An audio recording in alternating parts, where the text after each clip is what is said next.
আসসালামু আলাইকুম। ইউনিক স্কুলের আজকের এই ক্লাসে তোমাদের সবাইকে স্বাগত জানাচ্ছি।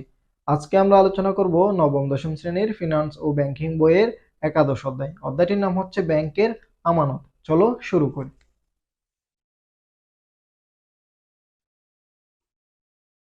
এই অধ্যায়ের আলোচ্য বিষয় হলো ব্যাংক আমানতের ধারণা, ব্যাংক আমানতের উদ্দেশ্য ও গুরুত্ব, ব্যাংকে হিসাব খোলার ক্ষেত্রে গ্রাহকের বিবেচ্য বিষয়, ইলেকট্রনিক ব্যাংকিং এর বিভিন্ন পণ্য ও সেবা, আধুনিক ও ইলেকট্রনিক ব্যাংকিং ব্যবস্থা, তার ভবিষ্যৎ ও বাংলাদেশ ইত্যাদি বিষয়গুলো নিয়ে আজকে আমরা বিস্তারিত আলোচনা করব। প্রথমে আমাদের রয়েছে ব্যাংক আমানতের ধারণা। ব্যাংকিং ব্যবসায় তহবিলের মূল উৎস হচ্ছে আমানত। ব্যাংকিং ব্যবসায় তহবিলের মূল উৎস কি?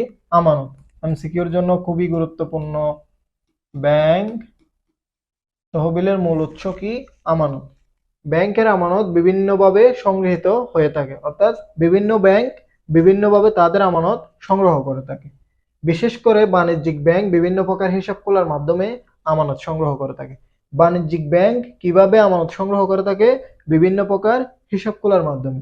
বাণিজ্যিক ব্যাংক এক্ষেত্রে ব্যক্তি ও প্রতিষ্ঠানের ধরন অনুযায়ী ব্যাংক হিসাব খুলে প্রয়োজনীয় আমানত সংগ্রহ করে থাকে। তাহলে বাণিজ্যিক ব্যাংক কিসের ধরন অনুযায়ী হিসাব খুলে থাকে? ব্যক্তি এবং প্রতিষ্ঠানের ধরন অনুযায়ী। এটার মধ্যে সবচেয়ে গুরুত্বপূর্ণ টপিক হচ্ছে আমাদের এই যে ব্যাংকিং ব্যবসায় তহবিলের মূল উৎস কি? আমানত। এটা এমসিকিউর জন্য খুবই গুরুত্বপূর্ণ, তোমরা এটা ভালো করে মাথায় রাখবা। এরপর আমরা জানবো ব্যাংক আমানতের উদ্দেশ্য ও গুরুত্ব। ব্যাংক আমানতের উদ্দেশ্য ও গুরুত্ব: গ্রাহকের ক্ষেত্রে অর্থের নিরাপত্তা, ব্যবসায়িক লেনদেন, ঋণের সুবিধা, ঝুঁকিহীন বিনিয়োগ, সেবা অর্জন, অতিরিক্ত অর্থের প্রয়োজন মেটানো। এগুলো হচ্ছে গ্রাহকের ক্ষেত্রে ব্যাংক আমানতের উদ্দেশ্য। তাহলে এখান থেকে এমসিকিউ আসতে পারে,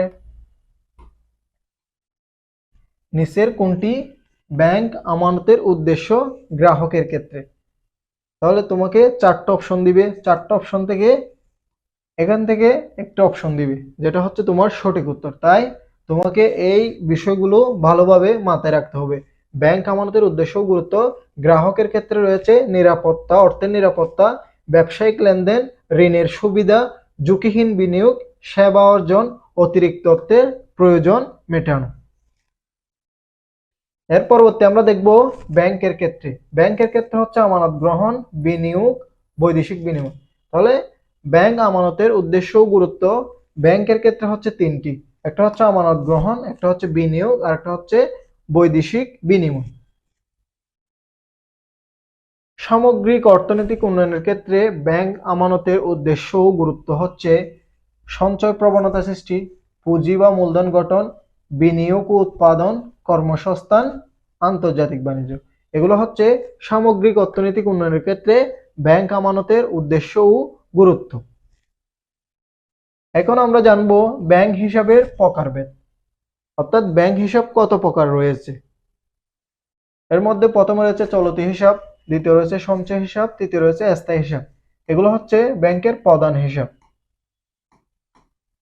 এই তিনটা হিসাব ছাড়াও ব্যাংকে আরো বিভিন্ন ধরনের হিসাব রয়েছে, যার মধ্যে স্কুল সঞ্চয় হিসাব, বীমা সঞ্চয় হিসাব, বৈদেশিক মুদ্রা সঞ্চয় হিসাব, ডিপোজিট পেনশন স্কিম হিসাব, ঋণ আমানত হিসাব, রেসিডেন্ট ফরেন কারেন্সি ডিপোজিট হিসাব। তাহলে এগুলো হচ্ছে হিসাবের প্রকারভেদ, অর্থাৎ এই সব ধরনের হিসাব ব্যাংকে খোলা যায়। এখন আমরা এই হিসাবগুলো সম্পর্কে বিস্তারিত জানব। প্রথমে আমাদের রয়েছে চলতি হিসাব, যে হিসাবের মাধ্যমে প্রতিদিন বা সপ্তাহে যতবার খুশি টাকা জমা রাখা যায় এবং প্রয়োজন মতো চাহিদা মাত্র যতবার খুশি টাকা উত্তোলন করা যায় তাকে আমরা চলতি হিসাব বা কারেন্ট অ্যাকাউন্ট বলতে পারি। তাহলে চলতি হিসাব কি? চলতি হিসাব হচ্ছে এমন একটি হিসাব যেখানে তুমি যখন খুশি টাকা জমা রাখতে পারবে এবং যখন খুশি টাকা উত্তোলন করতে পারবে, এরকম হিসাব হচ্ছে চলতি হিসাব। এর পরবর্তী রয়েছে সঞ্চয় হিসাব। সঞ্চয় হিসাবটা কি? সঞ্চয় হিসাব হচ্ছে যে হিসাবের মাধ্যমে প্রতিদিন বা সপ্তাহে যতবার খুশি টাকা জমা রাখা যায়, কিন্তু সপ্তাহে দুইবার বা নিয়ম অনুযায়ী টাকা উত্তোলন করা যায়, তাকে সঞ্চয় হিসাব বলি। তাহলে চলতি হিসাব এবং সঞ্চয় হিসাবের মধ্যে পার্থক্য কি? চলতি হিসাবে তুমি যখন খুশি টাকা জমা রাখতে পারবা, আবার যখন খুশি টাকা উত্তোলন করতে পারবা। আর সঞ্চয় হিসাবের ক্ষেত্রে যখন খুশি টাকা জমা রাখতে পারবে, এটা ঠিকই, বাট তুমি সপ্তাহে 2 বার বা নিয়মের বাইরে তুমি টাকা উত্তোলন করতে পারবে না। এটা হচ্ছে চলতি এবং সঞ্চয় হিসাবের মধ্যে পার্থক্য। এর পরবর্তী আমাদের রয়েছে সঞ্চয় হিসাব। একটি নির্দিষ্ট সময় বা মেয়াদের জন্য যে হিসাব খোলা হয় তাকে আমরা সঞ্চয় হিসাব বলি। তাহলে সঞ্চয় হিসাব হচ্ছে একটি নির্দিষ্ট সময় বা মেয়াদের জন্য খোলা হয়ে থাকে। এই মেয়াদটা হতে পারে 1 মাস, 3 মাস, 6 মাস, 1 বছর, 2 বছর, 5 বছর ইত্যাদি মেয়াদের সঞ্চয় হিসাব খোলা যায়। এখন আমরা জানবো স্কুল সঞ্চয় হিসাব। স্কুল সঞ্চয় হিসাবটা কি? স্কুল ও কলেজের শিক্ষার্থীদের সঞ্চয়ের প্রবণতা বৃদ্ধির উদ্দেশ্যে এই জাতীয় হিসাব খোলা হয়। তাহলে স্কুল সঞ্চয় হিসাব কেন খোলা হয়? স্কুল এবং কলেজের শিক্ষার্থীদের সঞ্চয়ী প্রবণতা বৃদ্ধির জন্য। এরপরে রয়েছে বীমা সঞ্চয় হিসাব। বীমা সঞ্চয় হিসাবের মাধ্যমে সঞ্চয় হিসাব এবং জীবন বীমার সুবিধা পাওয়া যায়। বীমা সঞ্চয় হিসাবের মাধ্যমে সঞ্চয় হিসাব এবং একই সাথে জীবন বীমার সুবিধাও পাওয়া যায়। একটি নির্দিষ্ট পরিমাণ অর্থ আমানতকারীকে উক্ত হিসাবে জমা রাখতে হয়। তাহলে এক্ষেত্রে আমানতকারীকে কি করতে হয়? একটি নির্দিষ্ট পরিমাণ অর্থ জমা রাখতে হয়। এর পরবর্তী রয়েছে বৈদেশিক মুদ্রা স্থায়ী হিসাব। বৈদেশিক মুদ্রা অর্জনকারী যে কোনো ব্যক্তি বা প্রতিষ্ঠান এ ধরনের হিসাব খুলতে পারবে। তাহলে বৈদেশিক মুদ্রা ও অস্থায়ী হিসাব খুলতে পারবে কারা?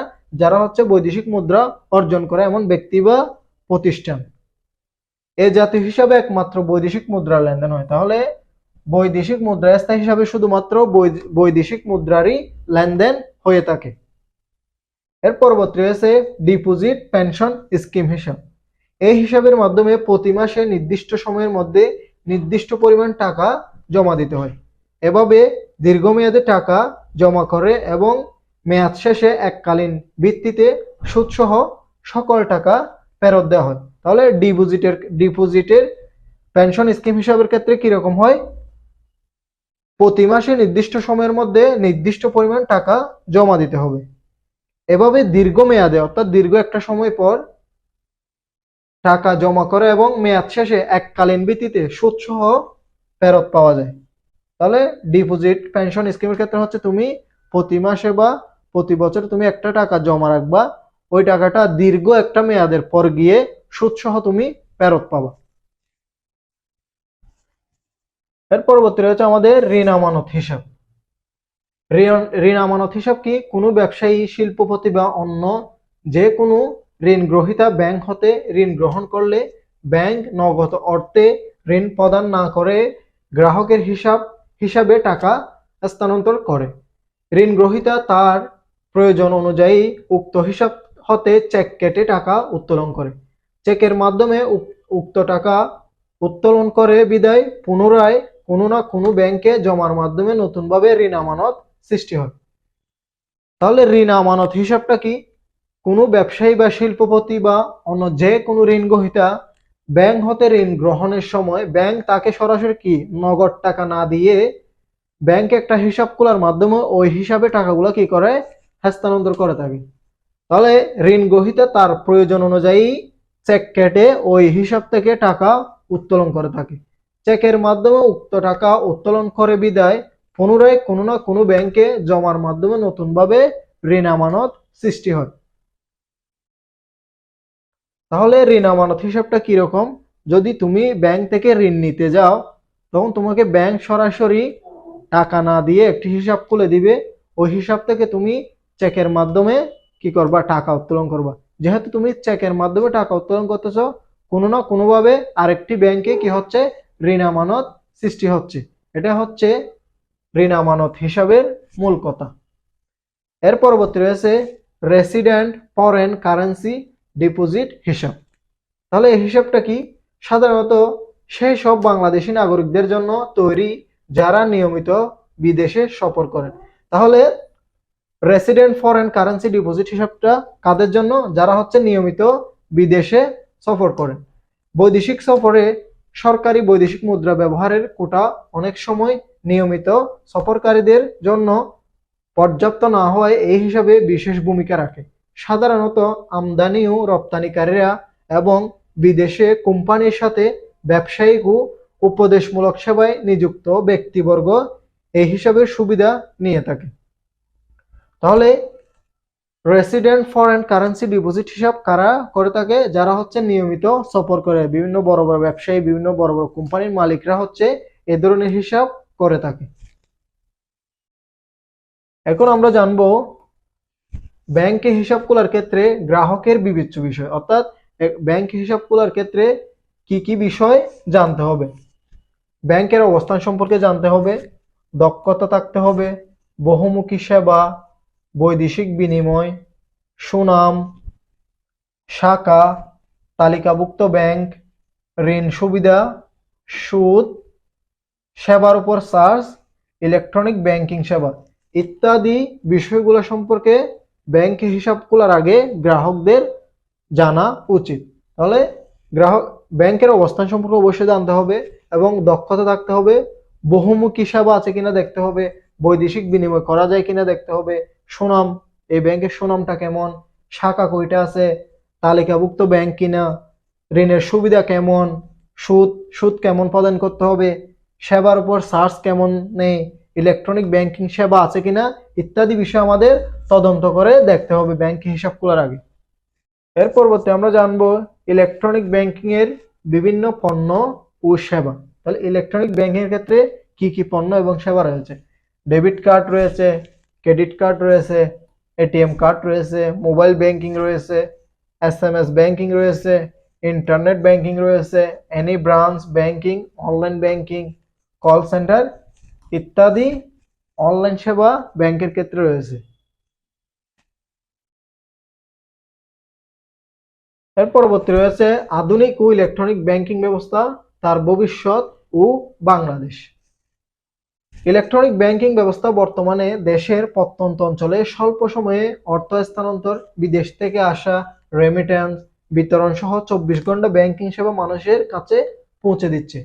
ইলেকট্রনিক ব্যাংকিং ব্যবস্থা বর্তমানে দেশের প্রত্যন্ত অঞ্চলে স্বল্প সময়ে অর্থ স্থানান্তর, বিদেশ থেকে আসা রেমিট্যান্স বিতরণ সহ 24 ঘন্টার মধ্যে ব্যাংকিং সেবা মানুষের কাছে পৌঁছে দিচ্ছে।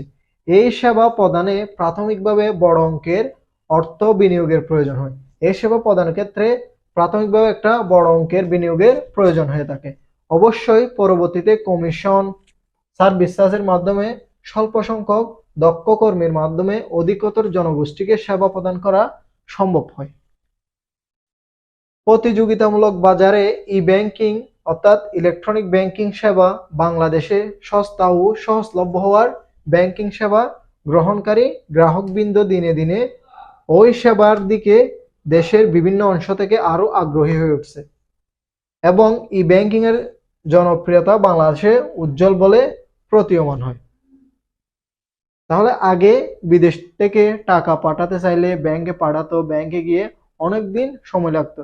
এখন হচ্ছে আমরা ইলেকট্রনিক ব্যাংকিং এর মাধ্যমে বিদেশ থেকে টাকা পাঠালে আমরা 24 ঘন্টার মাধ্যমে ঘরে বসে কি করতে পারি, আমাদের লেনদেন করতে পারি। যেমন আমরা নগদে লেনদেন করতে পারি, বিকাশে লেনদেন করতে পারি, মোবাইল ব্যাংকিং, এটিএম কার্ড ইত্যাদি হচ্ছে ইলেকট্রনিক ব্যাংকিং এর সুবিধা। তাহলে বাংলাদেশে ইলেকট্রনিক ব্যাংকিং খুবই জনপ্রিয়তা লাভ করেছে।